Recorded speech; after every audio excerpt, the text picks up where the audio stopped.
Welcome back to ForexCracked.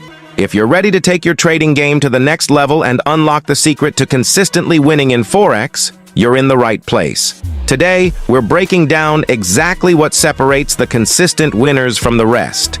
Now, we all know Forex can be volatile, but if you understand the right strategies, and most importantly, have the right mindset, you can tip the scales in your favor.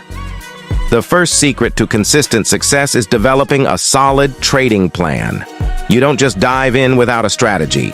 Define your risk tolerance, set your entry and exit points, and always have a plan for when things go wrong. By setting clear parameters, you take the emotion out of the equation. Remember, Forex is a marathon, not a sprint. Second, risk management is key. No matter how good your strategy is, without managing your risk, it's easy to lose big. Limit your losses by sticking to the 1 to 2% rule. Never risk more than that on a single trade. Preserving your capital is the game.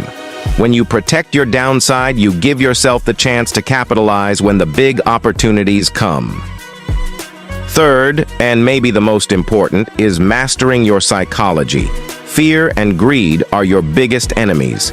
Successful Forex traders stay disciplined, patient, and trust their strategy. If you can manage your emotions, you'll be ahead of 90% of traders out there. Trading isn't just about reading charts, it's about controlling your mindset. Stay cool under pressure and never chase your losses. So, to sum it up, develop a solid trading plan, manage your risk like a pro, and master your mindset. These are the secrets to consistently winning in Forex. If you found value in this video, make sure to smash that like button and subscribe to ForexCracked for more tips and strategies to help you dominate the Forex market. Let's crack the code to success together.